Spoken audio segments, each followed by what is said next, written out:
স্নেহের শিক্ষার্থী, তোমরা ভালো আছো নিশ্চয়ই। আজকে আমরা পড়ব নবম দশম শ্রেণীর ফিজিক্সের তৃতীয় অধ্যায়ের বল সম্পর্কে। বলের আজকের ক্লাসটি হচ্ছে তৃতীয় ক্লাস, তাই পর্ব 3। আজকের আলোচ্য বিষয় হচ্ছে মূলত ভরবেগের সংরক্ষণ সূত্রের প্রয়োগ নিয়ে। গত ক্লাসে আমরা দেখেছি ভরবেগের সংরক্ষণ সূত্রটি কী এবং ভরবেগের সংরক্ষণ সূত্রটির যে গাণিতিক রূপ সেটা আমরা গত ক্লাসে দেখেছি। তো ভরবেগের সংরক্ষণ সূত্রের গাণিতিক রূপ ছিল m1 u1 plus m2 u2 সমান m1 v1 plus m2 v2। এখানে কোন চিহ্নটি দিয়ে কি বোঝানো হয়, m1 দিয়ে কি বোঝানো হয়, u1 দিয়ে কি বোঝানো হয়, এগুলো আমরা গত ক্লাসে জেনেছি। আজকে যেটা যে এই সূত্রটির আসলে বাস্তব ক্ষেত্রে আমরা কোথায় তাকে প্রয়োগ করব, বা পরীক্ষায় আসলে এই সূত্রটাকে আমরা কোন ক্ষেত্রে ব্যবহার করব, ওই বিষয়গুলো নিয়ে আমরা আজকে কথা বলবো। এবং দেখা গেছে যে বলের মধ্যে অত্যন্ত ইম্পর্ট্যান্ট একটি সূত্র হচ্ছে এটা বলের অধ্যায়ের মধ্যে। তো বলের অধ্যায়ের মধ্যে যে সকল অঙ্কগুলো আসে তা হচ্ছে একই দিকে দুইটি চলমান বস্তুর ক্ষেত্রে অঙ্ক আসে, সেই ক্ষেত্রে আমরা এই সূত্রটির প্রয়োগ করব। বিপরীত দিকেও চলমান দুইটি বস্তুর ক্ষেত্রে আসে, পরীক্ষায় বিভিন্ন ধরনের প্রবলেম আসে, সেটারও আমরা এই ক্ষেত্রে প্রয়োগ করব। সংঘর্ষের পর কখনো কখনো বস্তু দুইটি একত্রে মিলিত হয়ে যায়, সেই ক্ষেত্রে আমরা তাকে প্রয়োগ করব। তারপরে বন্দুক থেকে বুলেট বের হওয়ার ক্ষেত্রে এবং নৌকা থেকে লাফ দিয়ে পড়ার ক্ষেত্রে। এছাড়াও তার আরও অনেক ব্যবহার আছে। তো আমরা পরীক্ষার আলোকে ক্লাসটিকে সাজিয়েছি। পরীক্ষার মধ্যে যে সমস্ত প্রবলেমগুলো বেশি বেশি আসে সেগুলো এই 5টি বিষয় পরীক্ষার মধ্যে বেশি আসে, এবং তখন আমরা এই সূত্রটি প্রয়োগ করব। তাহলে কিভাবে, কখন, কিভাবে তাকে প্রয়োগ করব, সেটা নিয়ে হচ্ছে আমাদের আজকের আলোচনার বিষয়, আজকের ক্লাসটি। তো একটু মনোযোগ দিয়ে আমরা ক্লাসটি দেখি এবং অনেক মজার মজার তথ্য আমরা শিখতে পারবো। ওকে, তাহলে প্রথমে আমরা যদি বলি সূত্রটি লিখলাম এবং একই দিকে চলমান দুইটি বস্তুর ক্ষেত্রে কিভাবে এই সূত্রটি প্রয়োগ করি। তো আমরা একই দিকে চলমান, একই দিকে চলমান। তো একই দিকে চলমান কি, যে দুইটি বস্তু এখানে একটি বস্তু আছে, আরেকটি বস্তু এইখানে, এবং দুইটি বস্তুই একই দিকে যাচ্ছে, এই যে পূর্ব দিকে, মানে এখান থেকে যদি আমরা বলি পূর্ব দিক অথবা ডান দিক, এদিকে যাচ্ছে। তাহলে প্রথম বস্তুটির ভর যদি আমরা 2 কেজি দিয়ে দেই, দ্বিতীয় বস্তুটির ভর দিলাম 5 কেজি। প্রথম বস্তুটির ব্যাগ, মানে যেই ব্যাগে বস্তুটি যাচ্ছে 6 মিটার পার সেকেন্ড, দ্বিতীয় বস্তুটির ব্যাগ দিলাম 2 মিটার পার সেকেন্ড। তাহলে যেহেতু পেছনের বস্তুটির ব্যাগ বেশি আর সামনের বস্তুটির ব্যাগ হচ্ছে কম, অবশ্যই কিছু দূর যাওয়ার পরেই পেছনের বস্তুটি সামনের বস্তুটিকে ধাক্কা দিবে। এই ধাক্কাটা হচ্ছে সংঘর্ষ, আমরা গত ক্লাসে বলেছিলাম। তাহলে তাদের এখানে সংঘর্ষ হবে। সংঘর্ষ হওয়ার পর তাদের মধ্যে ক্রিয়া প্রতিক্রিয়া হবে, তাদের ব্যাগের পরিবর্তন হইতে পারে।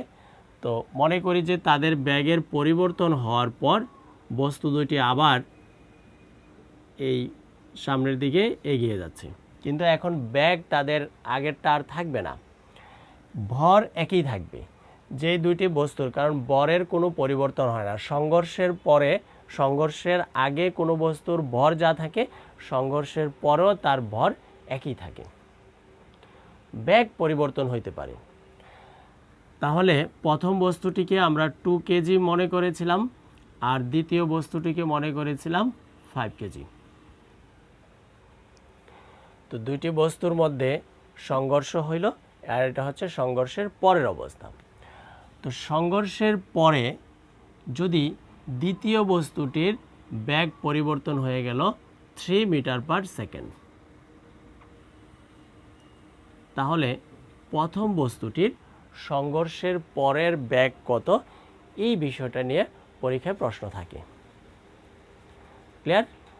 তাহলে কি দাঁড়াইলো, দুইটি বস্তু সংঘর্ষের আগে তাদের বেগ ছিল, ভর ছিল, এগুলো দেওয়া আছে তথ্যের মধ্যে। সংঘর্ষ হইল, সংঘর্ষের পর ভর আর উল্লেখ করতে হয় না, ভরগুলো একই থাকবে। একটি বস্তুর বেগ, শেষ বেগ সংঘর্ষের পরে দেওয়া আছে। এখন আরেকটির বেগ কত হবে সংঘর্ষের পরে, এটা আমাদের থেকে জানতে চাইছে। ক্লিয়ার? তাহলে এই ক্ষেত্রে আমরা লিখব এখানে কি কি তথ্য আছে, সেই তথ্যগুলো লিখব। তাহলে এখানে প্রথম বস্তুর ভর, তো প্রথম যেহেতু বস্তুটি, এজন্য আমরা ভর জানি m দ্বারা প্রকাশ করা হয়, আর এটা প্রথম বস্তু, তাই হচ্ছে m1। তা প্রথম বস্তুটির ভর হচ্ছে 2 কেজি। প্রথম বস্তুর আদি বেগ, আদি বেগকে ইউ দ্বারা প্রকাশ করা হয়, এটা প্রথম বস্তুর আদি বেগ, তাই u1। u1 এর মান হচ্ছে 6 মিটার পার সেকেন্ড। দ্বিতীয় বস্তুর ভর, যেহেতু ভর m2 হবে, এই ক্ষেত্রে দ্বিতীয় বস্তুর ভর হচ্ছে 5 কেজি। দ্বিতীয় বস্তুর আদি বেগ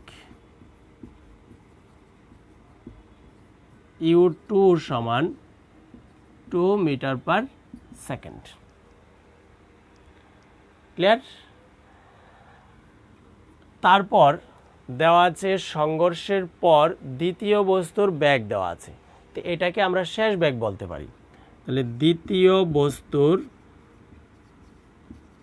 শেষ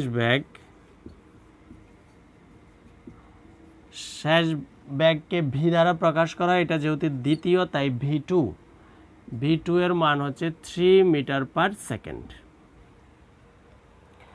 প্রশ্নের মধ্যে চাওয়া আছে যে প্রথম বস্তুর শেষ বেগ কত, v1 সমান হোয়াট, এটা আমরা বের করব। তাহলে বের করার জন্য আমরা সূত্র জানি, ভরবেগের সংরক্ষণ সূত্র, এটা লিখব। আমরা জানি ভরবেগের সংরক্ষণ সূত্র মানে হচ্ছে m1 u1 plus m2 u2 সমান m1 v1 plus m2 v2। ঠিক আছে? তো এক্ষেত্রে আমরা মান বের করব v1 এর মান। তো v1 যেহেতু সমীকরণের ডান পাশে আছে, এটাকে বাম দিকে নিয়ে আসব। তো জটিলতা এড়ানোর জন্য আমরা বাম দিকে, সমান চিহ্নের ডান দিকে যা আছে সবাই সম্পূর্ণ অংশটাকে বাম দিকে নিয়ে আসব, আর সমান চিহ্নের বাম দিকে যা আছে এটাকে নিয়ে নিব ডান দিকে। তাহলে দাঁড়াচ্ছে m1 v1 plus m2 v2 সমান m1 u1 plus m2 u2। তারপরে m1 v1 এটাকে যদি আমরা রেখে দেই বাম দিকে, আর m2 v2 এটাকে ডান দিকে যদি পাঠাই দেই, m1 u1 plus m2 u2 minus m2 v2 হয়ে যাবে। ক্লিয়ার? উদ্দেশ্য হচ্ছে আমাদের b1 এর মান বের করা। তাহলে b1টাকে যদি আমরা শুধু রাখতে চাই b1, তাহলে m1টাকেও ডান দিকে পাঠাইতে হবে। তাহলে m1কে যদি আমরা ডান দিকে পাঠাইতে চাই, তাহলে v1 সমান পরের লাইনে m1 ডান দিকে গেলে, এটা যেহেতু b1 এর সাথে গুণ আকারে আছে তাই এটা ডান দিকে গেলে ভাগ হবে, অর্থাৎ নিচে যাবে। আর ডান দিকে যে অংশটুকু আছে সম্পূর্ণ অংশটুকু উপরেই থাকবে, তাহলে m1 u1 plus m2 u2 minus m2 v2 by m1। তাহলে এই ক্ষেত্রে আমরা এই রাশিগুলোর মান যখন বসায় দিব, ডান দিকে প্রত্যেকটা রাশির মান আমরা জানি, m1 এর মান জানি, u1 জানি, m2 u2 তাদের মান জানি, m2 v2 ওগুলোর মান জানি, m1 নিচে যেটা তারও মান জানি। সবগুলো রাশির মান বসিয়ে দিলে আমরা b1 এর মান পেয়ে যাব, যা হচ্ছে সংঘর্ষের পর প্রথম বস্তুর শেষ বেগ, অর্থাৎ b1 এর মান এসে পড়বে। ক্লিয়ার বিষয়টা? তাহলে এটা হচ্ছে ভরবেগের সংরক্ষণশীলতার বা সংরক্ষণ সূত্রের একটি বাস্তব প্রয়োগ। আচ্ছা, এবার আমরা দেখি বিপরীত দিকে চলমান দুইটি বস্তুর ক্ষেত্রে এই সূত্রটাকে কিভাবে প্রয়োগ করব। এখন বিপরীত দিকে বিষয়টা কি আমরা একটু ক্লিয়ার হয়ে নেই। তাহলে বিপরীত দিকের দুইটি বস্তুর কথা যখন আমরা বলবো,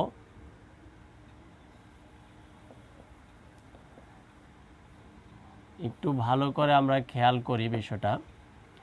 বিপরীত দিক, আগেরটি ছিল একই দিক, এবার হচ্ছে বিপরীত দিক। তো একটি বস্তু 2 কেজি, এটা এইভাবে যাচ্ছে, আগের ব্যাগটুকুই আমরা রাখলাম, আগের দুইটি বস্তুকেই রাখতেছি, শুধু দিকটা পরিবর্তন করে যদি তাদেরকে সংঘর্ষ ঘটাই তাহলে কি ঘটে, মানে আগে ছিল একই দিকে যাচ্ছে, একটা আরেকটাকে আইসা পেছন থেকে ধাক্কা দিল। এবার আমরা চিন্তা করব বস্তু দুইটি ঠিক আছে, আগেরগুলোই রাখলাম আমাদের সুবিধার জন্য, হিসাবের সুবিধার জন্য, আর তারা বস্তু দুইটি পরস্পর এবার মুখোমুখি সংঘর্ষ, বিপরীত দিক থেকে আসতেছে। তাহলে প্রথম বস্তুটি 2 কেজি, দ্বিতীয় বস্তুটি 5 কেজি এবং সে এইভাবে এগিয়ে আসছে, তার 2 মিটার পার সেকেন্ড।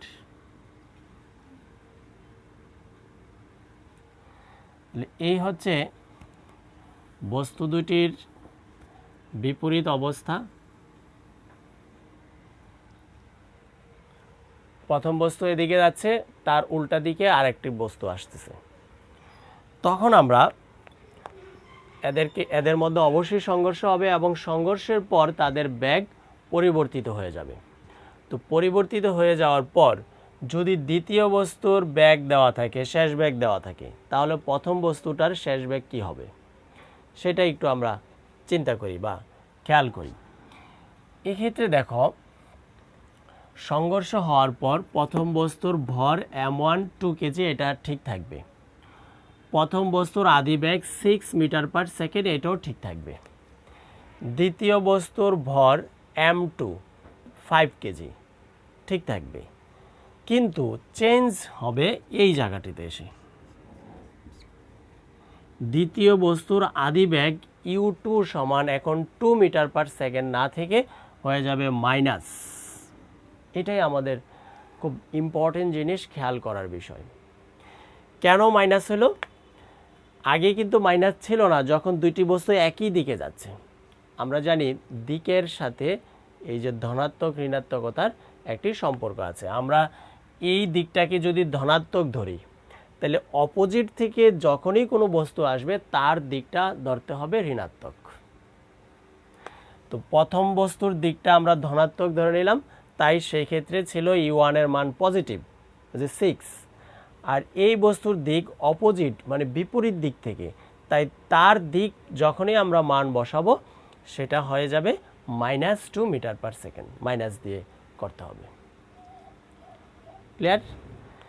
তো এই ক্ষেত্রে দ্বিতীয় বস্তুর শেষ বেগ 3 মিটার পার সেকেন্ড তার, তাহলে দ্বিতীয় বস্তুর শেষ বেগ আবার পজিটিভ হইতে পারে, নেগেটিভ হইতে পারে, সেটা যে কোনোটাই হইতে পারে।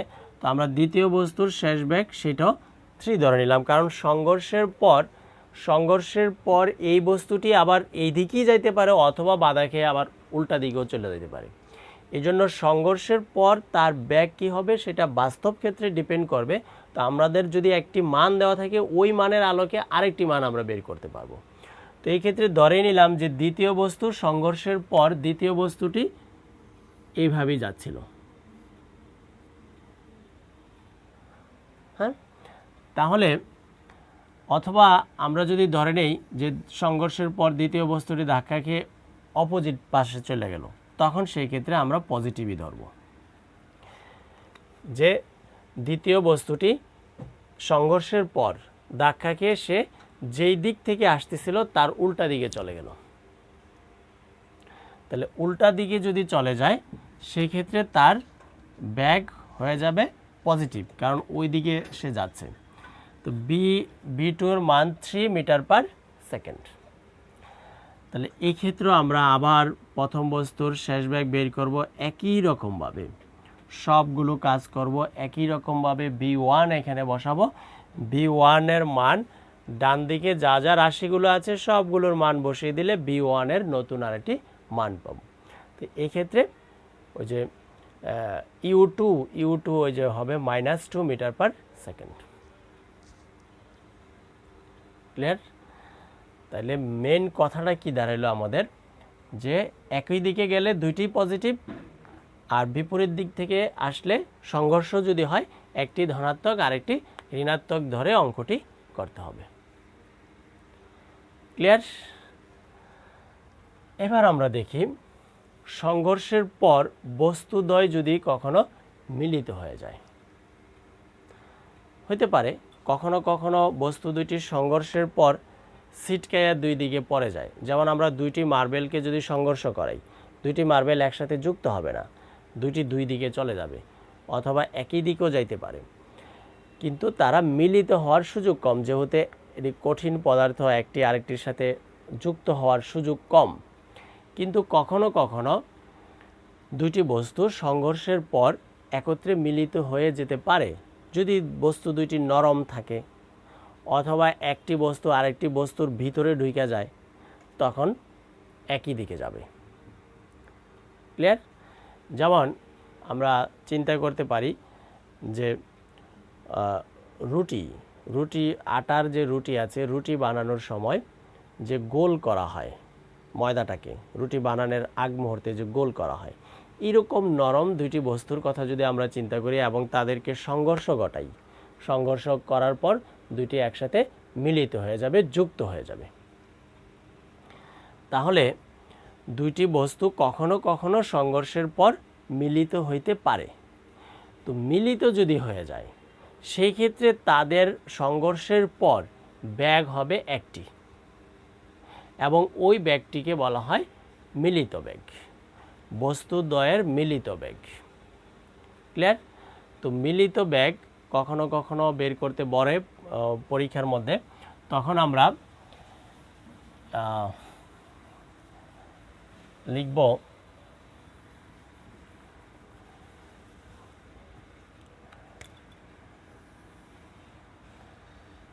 তিন নম্বরে সংঘর্ষের পর বস্তুদ্বয় যদি মিলিত হয়,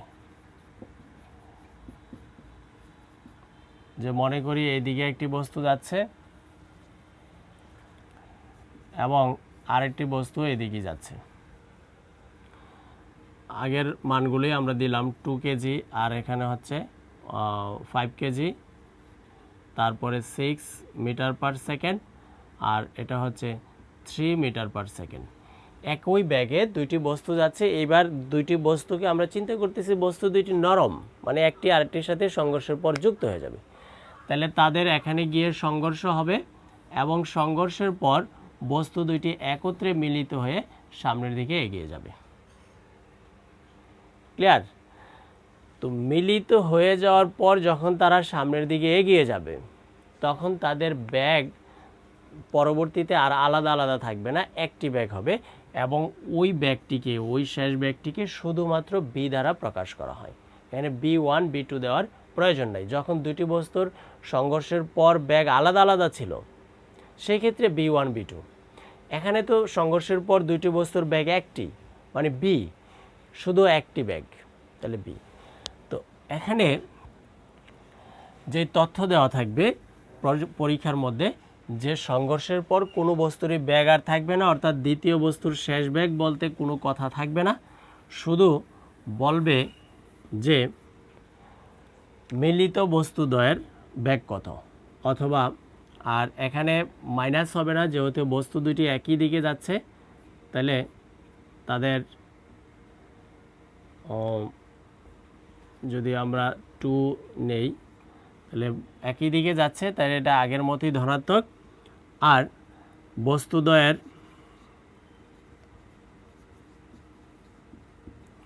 মিলিত বেগ কত, মিলিত বেগ মানে ভি, ভি এর মান কত এটা জানতে চাবে। তো সেই ক্ষেত্রে আমরা এই সূত্রটা একটু মডিফাই করে লিখব। তাহলে আমরা জানি এই ভরবেগের সংরক্ষণ সূত্রটা এটা দিয়েই কাজ করতে হবে।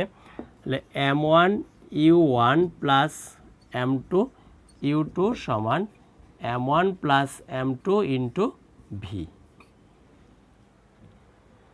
আগের সূত্রটাই এখানে ভি, এই ভি প্রথম বস্তুর ক্ষেত্রে আছে, এটার ক্ষেত্রে আছে, এই জন্য ব্র্যাকেট দিয়ে m1 প্লাস m2 ব্র্যাকেট দিয়ে বাইরে ভি লিখে দিলাম। এটা উভয় বস্তুরই শেষ বেগ। তাহলে ভি এর মান বের করলেই আমাদের অ্যান্সার হয়ে গেল। তো ভি এর মান বের করার জন্য আমরা কি করব, ডান পাশের অংশটাকে যদি বাম দিকে নিয়ে আসি, m1 plus m2 into V সমান m1 u1 plus m2 u2, বা ভি সমান m1 u1 plus m2 u2 m1 m2। তাহলে ডান দিকে যা যা রাশি আছে তাদের মান যদি আমরা বসিয়ে দেই, এখানে ভি পেয়ে যাব, অর্থাৎ মিলিত বস্তুর সংঘর্ষের পর মিলিত বস্তুদ্বয়ের বেগ পেয়ে যাব। ক্লিয়ার? আচ্ছা, এবার আমরা 4 নম্বর যে পয়েন্ট আছে, বন্দুক থেকে বুলেট বের হওয়ার ক্ষেত্রে ভরবেগের সংরক্ষণ সূত্রটা কিভাবে ব্যবহার করব, প্রয়োগ করব, সেটা নিয়ে কথা বলবো। তো এই ক্ষেত্রে দেখা গেছে যে এই 4 নম্বর পয়েন্ট, বন্দুক থেকে বুলেট বের হওয়া, এই বিষয়টা নিয়েই পরীক্ষার মধ্যে প্রশ্ন হয় সবচেয়ে বেশি, এবং এটা একটু বেশি গুরুত্ব দিয়ে খেয়াল করতে হবে কিভাবে আমরা এই সূত্রটির প্রয়োগ করব। তো এই ক্ষেত্রে আমরা আগেরগুলো যদি মুছে ফেলি, বন্দুক থেকে বুলেট বের হওয়ার বিষয়, এক্ষেত্রে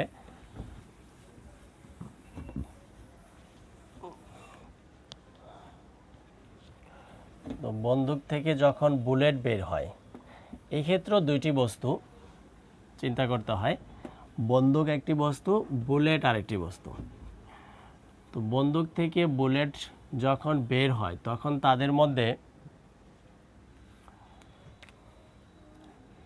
কি ঘটে, তাদের দিক আগে কি থাকে, পরে কি হয়, সেটা একটু আমরা দেখি। বন্দুক থেকে বুলেট বের হওয়া,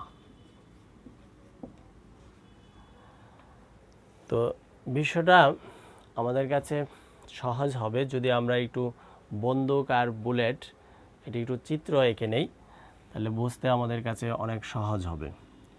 মনে করি যে এটা একটা বন্দুক,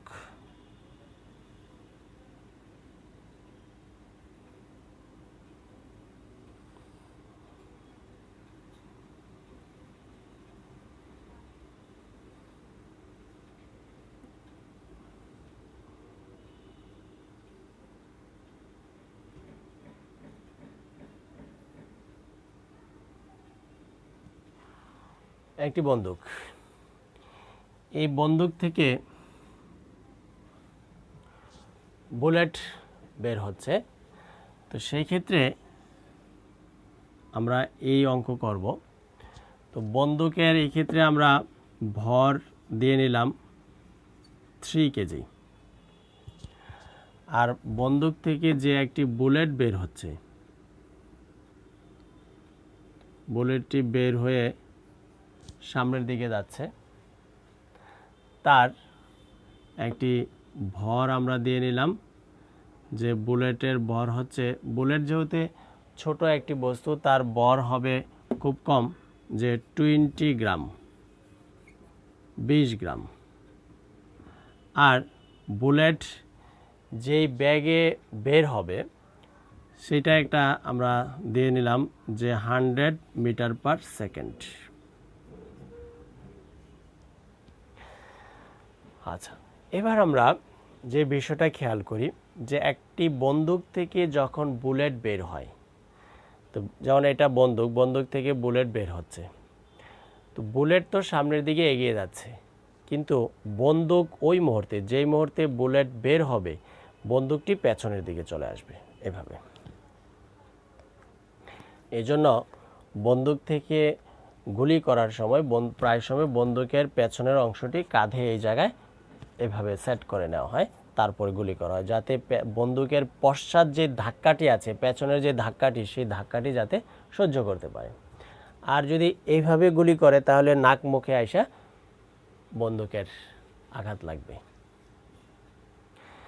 তো এখানে তাহলে বুলেট বের হচ্ছে সামনের দিকে, বন্দুকটি অবশ্যই পেছনের দিকে যাবে। এটা তো যদিও বন্দুকের পেছনে আসার ধাক্কাটি বুলেটের যত স্পিডে, বুলেট যত বেগে বের হচ্ছে, বন্দুক তত বেগে বের হবে না, কিন্তু পেছনে আসবে। তাহলে এই যে বন্দুক পেছনের দিকে চলে আসা, এটাকে বলা হয় পশ্চাৎ বেগ। ক্লিয়ার? আর বন্দুক এবং বুলেট গুলি করার আগে, বুলেট বন্দুক থেকে বের হওয়ার আগে বুলেটটি বন্দুকের ভিতরে স্থির ছিল এবং বন্দুকও কোনো নড়াচড়া করে নাই, তাহলে বন্দুক এবং বুলেট তাদের উভয়েরই আধিবেগ ধরতে হয় 0। কারণ তাদের তো গুলি করার আগে, বের হওয়ার আগে তাদের কোনো বেগ ছিল না, কোনো চলমান ছিল না, বন্দুক এবং বুলেট উভয়ই কি ছিল? স্থির ছিল। ক্লিয়ার? তো উভয় যেহেতু স্থির, এই জন্য তাদের আধিবেগ ধরতে হবে 0। আচ্ছা, তো এই ক্ষেত্রে আমরা যদি অঙ্ক করি তাহলে কি কি তথ্য আছে আমরা একটু লিখে নেই। এখানে বন্দুকের ভর, বন্দুকের ভর M1 3 কেজি, বন্দুকের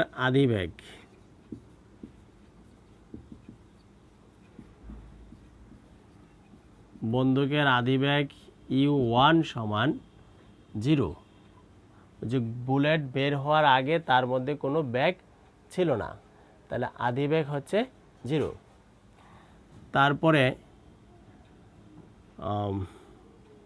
বুলেটের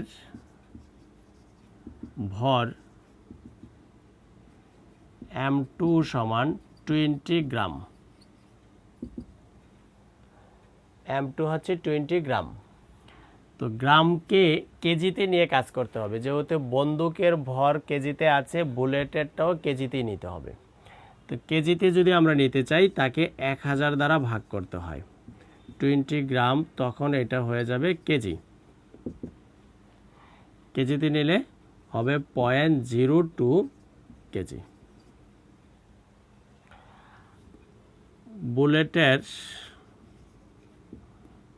বুলেটের আধিবেগ U2 সমান 0। উভয়েরই, বন্দুক এবং বুলেট উভয়েরই আধিবেগ হচ্ছে 0।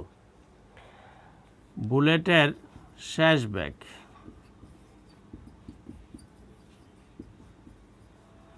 যেই ব্যাগে বুলেট বের হচ্ছে, যে 100 মিটার পার সেকেন্ড ব্যাগে বুলেট বন্দুক থেকে বের হচ্ছে, তাহলে ওইটা আসলে হচ্ছে তার শেষ বেগ 100 মিটার পার সেকেন্ড। বন্দুকের শেষ বেগ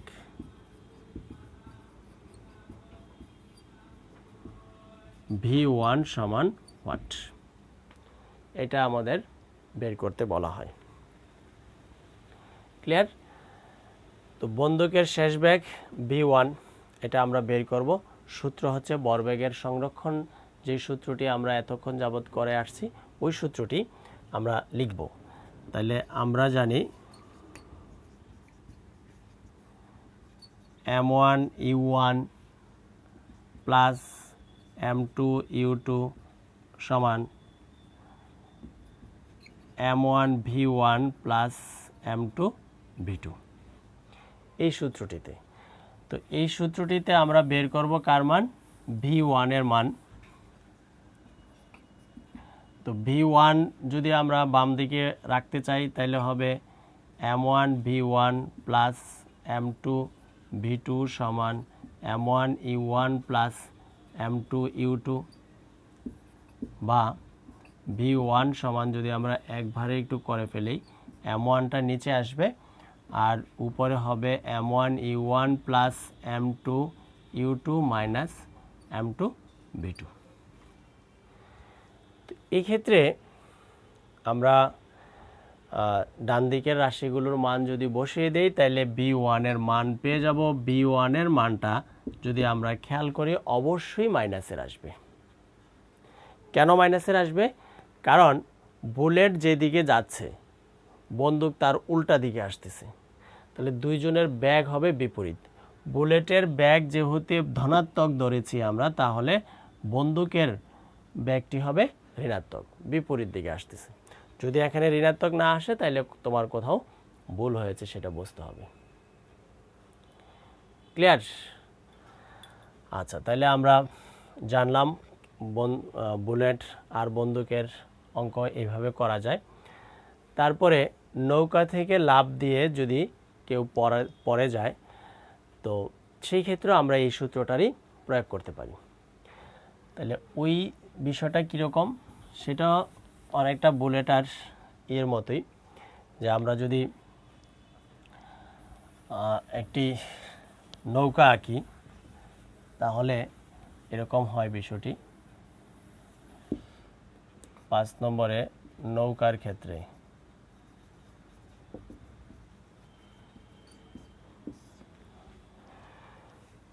যে এইভাবে একটি নৌকা আছে, নৌকা থেকে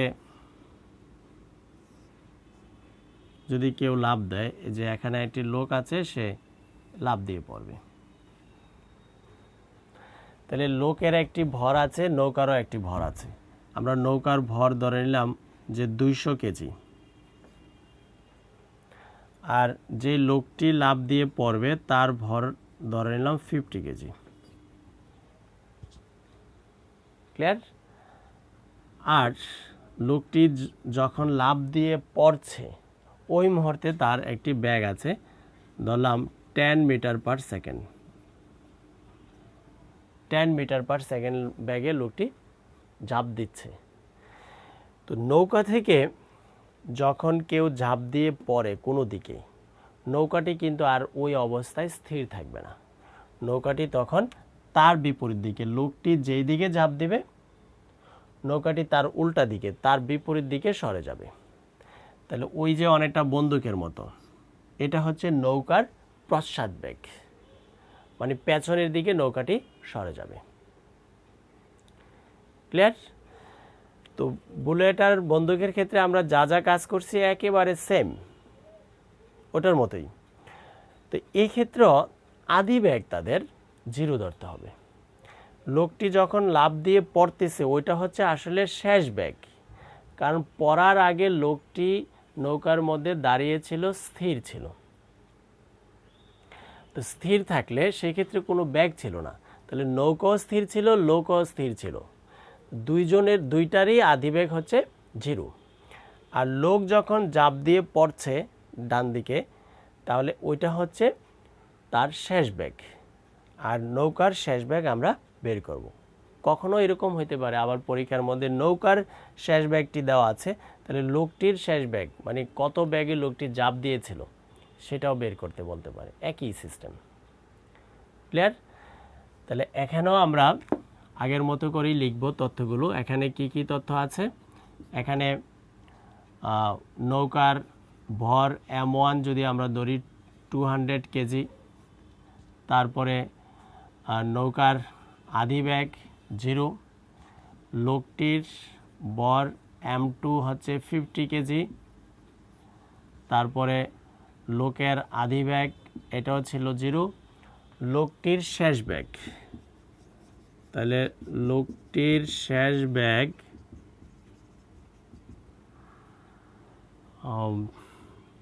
আমরা V2 যদি ধরি 10 মিটার পার সেকেন্ড, বের করতে হবে নৌকার শেষ ব্যাগ। নৌকার শেষ ব্যাগ B1 সমান হোয়াট, অথবা নৌকার পশ্চাৎ ব্যাগ, যেভাবে আমরা বলি এটা বের করব। তো একটু আগে আমরা যেভাবে করেছিলাম, আমরা জানি সূত্র দিয়ে M1 U1 plus M2 U2 সমান M1 V1 plus M2 V2। সুতরাং V1 এর মান আমরা একটু আগে দেখেছি, নিচে হবে M1, আর এখানে M1 U1 plus M2 U2 minus M2 V2। এই রাশিগুলোর মান যদি আমরা বসিয়ে দিই তাহলে B1 এর মান পেয়ে যাব, আর B1 এর মান এই ক্ষেত্রে মাইনাস আসবে, যেহেতু নৌকা পেছনের দিকে যাচ্ছে। ক্লিয়ার এতটুকু? তো এখানে আমরা এই বন্দুক এবং বুলেট এই দুইটি ক্ষেত্রে, মানে যাদের এই আদি বেগ 0, মানে যাদের আদি বেগ ছিল 0, যেমন এগুলোর আদি বেগ ছিল, কিন্তু এই দুইটির ক্ষেত্রে আদি বেগ সবসময় 0ই ধরতে হবে। সেই ক্ষেত্রে আমরা M1 U1 plus M2 U2 এই সূত্রটির একটু পরিবর্তিত রূপ আমরা লিখতে পারি আমাদের সুবিধার জন্য। এটা দিয়ে করলেও হবে, V1 এর মান বের করা যাবে। অথবা এইটা না লিখে যদি আমরা এরকম একটি সূত্র লিখি যে MV প্লাস MV সমান 0। এই M হচ্ছে M ক্যাপিটাল M, নৌকার মানে বড় বস্তুটির ভর, আর V হচ্ছে বড় বস্তুটির শেষ ব্যাগ। M হচ্ছে ছোট বস্তুটির, নৌকার তুলনায় লোকটি ছোট বস্তুটির ভর, আর এই স্মল b হচ্ছে ছোট বস্তুটির শেষ ব্যাগ। এখানে আদি ব্যাগ উল্লেখ করার প্রয়োজন নাই, কারণ আদি ব্যাগ তো হচ্ছে কি 0। তো এই যে আদি ব্যাগ 0, এখানে আদি ব্যাগ 0, যদি এদের মধ্যে আমরা 0 0 বসিয়ে দেই তাহলে এই অংশটুকুই আসে। এখান থেকে এই সূত্রটা থেকে যে নৌকার ভর, নৌকার শেষ ব্যাগ, পশ্চাৎ ব্যাগ, লোকটির বা বন্দুকের বুলেটের আমরা ছোট বস্তুর যাইয়ের কথা চিন্তা করি সেটার হচ্ছে ভর, আর ছোট বস্তুটা যখন বের হচ্ছে, এটা বুলেট হইতে পারে বা ওই যে লোক হইতে পারে, তাদের শেষ ব্যাগ। তো এই সূত্রের সাহায্য আমরা এদের অঙ্ক করতে পারি যখন দুইটি বস্তুরই আদি ব্যাগ থাকবে 0, সেই ক্ষেত্রে। ক্লিয়ার? তো এই ছিল আমাদের ভরবেগের সংরক্ষণ সূত্রের প্রয়োগ, যেগুলো পরীক্ষার মধ্যে আসে তাদেরকে নিয়ে আলোচনা। তো তোমরা এই বিষয়গুলো যদি আরও নিজেরা এখন প্রশ্ন তৈরি করে, অথবা বইয়ের মধ্যে যেই প্রশ্নগুলো আছে সেই প্রশ্নগুলো দেখে নিজেরা প্র্যাকটিস করো, তাহলে অনেক উপকৃত হবা এবং পরীক্ষার মধ্যে অবশ্যই অ্যান্সার করতে পারবো। তো এতক্ষণ ক্লাসটি মনোযোগ দিয়ে দেখার জন্য অসংখ্য ধন্যবাদ। ভালো থাকো সবাই।